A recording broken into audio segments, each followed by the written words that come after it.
United Way of Southeast Idaho is active with many organizations around the region. Joining us today is Margaret Gagno, who is working with the United Way to help bring together all the different volunteers who have volunteered to help with the Charlotte fire. And we want to thank you so much for coming in today and talking to us. You know, I think one thing a lot of people are wondering when it comes to the Charlotte fire victims, how are they doing? Do you have a sense of how they're doing thus far? I would say that we don't have a really clear sense, but we know who've approached for aid. As of about a week ago, 44 of the 66 households had approached American Red Cross. So that's 123 people affected. We think where they're at now, and we can fairly well tell, is that they're moving into transitional phase. So looking for transitional housing. They're accessing mental health services to kind of deal with all of the stress of the experience.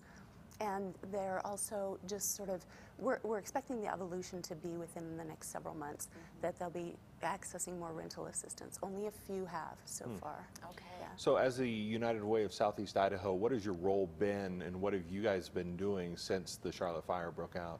We do have the role where we're in contact with most of the human services organizations in the community, so we're always balancing. We don't want to duplicate what the Red Cross is doing, but we've been able to communicate with them. We've really stayed in touch. One of the roles that wasn't happening was knowing who's providing services and what services they are. So we've done a lot of that surveying, and we actually had some really surprising results. Not the traditional aid organizations. They're not being approached by the victims so far.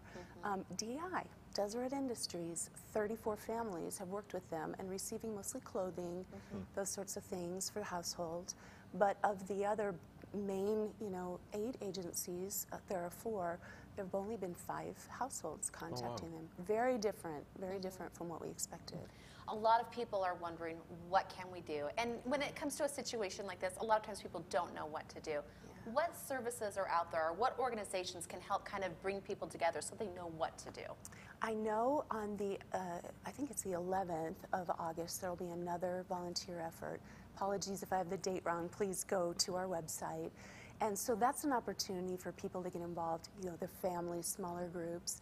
The biggest thing that we're asking people to do is go online. We have a community-wide volunteer website. It allows people to be matched to opportunities. Thank you, KPVI. You're one of 4 sponsors of that. And then they enter information about what kinds of things they're willing to do. And if they register their name, they'll get an email. That information is not shared outside of that database.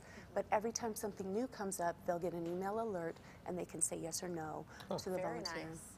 The big ones coming up, reforestation and erosion control. So those are a little ways off. Okay. And, yeah. So this is kind of I would say a modern day disaster, but the first disaster our area has seen when we have, all these different social media tools. What are some of the lessons that maybe these aid organizations have learned in this process? The biggest lesson, actually, we were very well connected as a community. What we didn't have in place after emergency first responders are done is the transition plan. So there's no central point of access for victims to go to connect to funds that have been donated. There isn't protocol, criteria for how funds will be distributed.